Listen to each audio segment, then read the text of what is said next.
Thomas Aquinas, born in the year 1225 in the Kingdom of Sicily, is widely considered one of the most important philosophers and theologians of the Middle Ages. His masterpiece, Summa Theologica, remains a foundational work in Christian theology and philosophy. Aquinas, a Dominican friar, sought to reconcile reason and faith, particularly through the use of Aristotelian philosophy, which he incorporated into his theological framework. The Summa Theologica is structured as a comprehensive guide to understanding the doctrines of Christianity, addressing key topics such as the existence of God, the nature of morality, the role of the Church, and the means of salvation. Early life and education. Aquinas was born into a noble family at the castle of Roccasecca, in the province of Lazio. He was the youngest of 8 children. His early education was entrusted to the Benedictines at the Abbey of Monte Cassino, where he was exposed to both classical and religious studies. At the age of 15, Aquinas entered the University of Naples, where he studied liberal arts and philosophy.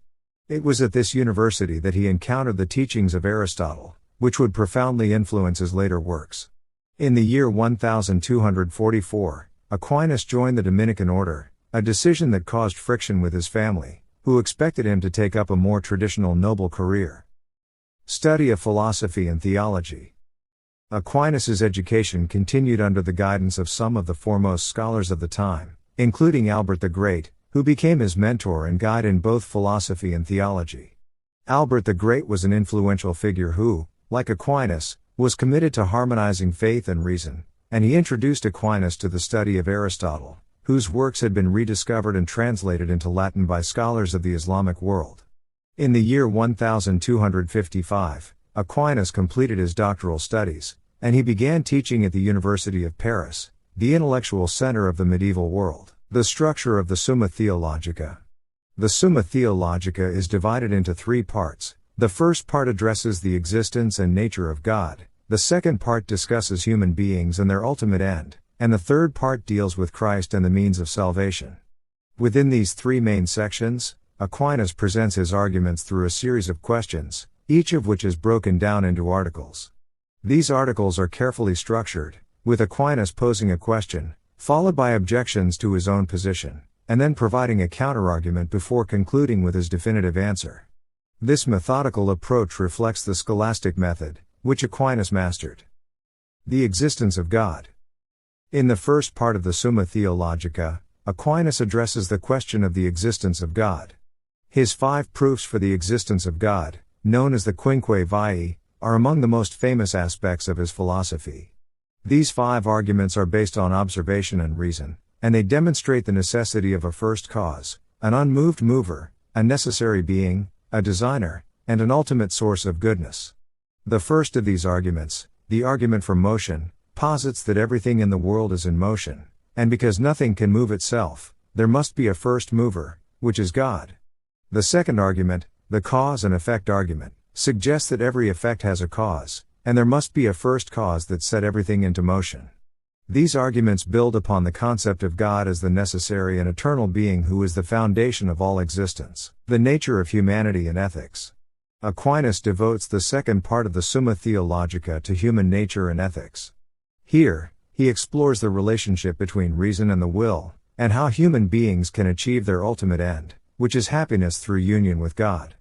For Aquinas, human beings are rational creatures, capable of knowing the good and freely choosing to act in accordance with it. The natural law, which Aquinas derived from reason, reflects the divine order and serves as the foundation for moral behavior. He argues that the precepts of natural law are universal and unchanging, rooted in the rational nature of humanity. Additionally, Aquinas addresses the theological virtues of faith, hope, and charity, which, according to him, elevate human nature and enable people to achieve their final end.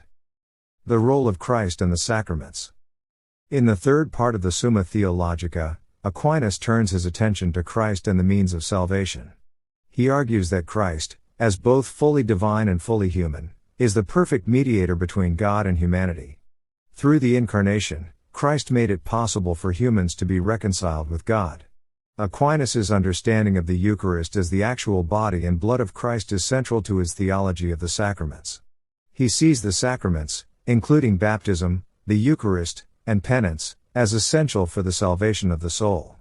These outward signs, instituted by Christ, confer divine grace and assist in the moral and spiritual transformation of the individual. Aquinas' influence on church doctrine. Aquinas' theological work had a profound impact on the development of Christian doctrine, particularly within the Roman Catholic Church. In the year 1273, the Pope at the time, Gregory X, encouraged the study of Aquinas' works, recognizing the intellectual depth and clarity they provided for theological discourse. In the centuries that followed, Aquinas' ideas were further developed and integrated into church teachings. In 1559, the Roman Index of Prohibited Books included the Summa Theologica alongside other works deemed too controversial. However, the Church later reversed this decision, and Aquinas' writings became widely accepted and revered as a foundation for Catholic theology. The legacy of Thomas Aquinas. Aquinas' legacy is vast and enduring. His works continue to be a central reference point for theologians, philosophers, and scholars across the world. His emphasis on the compatibility of faith and reason, as well as his systematic approach to theology, shaped the intellectual landscape of the Middle Ages and the Renaissance.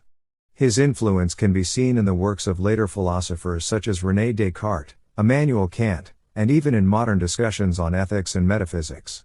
Additionally, Aquinas is recognized as a Doctor of the Church, a title given to those whose writings have significantly contributed to the development of Christian doctrine.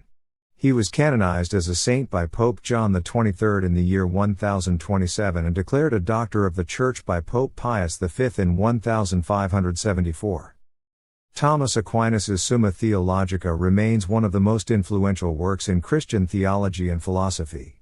Through his methodical approach and his effort to harmonize faith with reason, Aquinas set a new standard for theological inquiry that continues to resonate with scholars today. His legacy as a philosopher, theologian, and teacher transcends his time, and his contributions to both religious and secular thought are invaluable.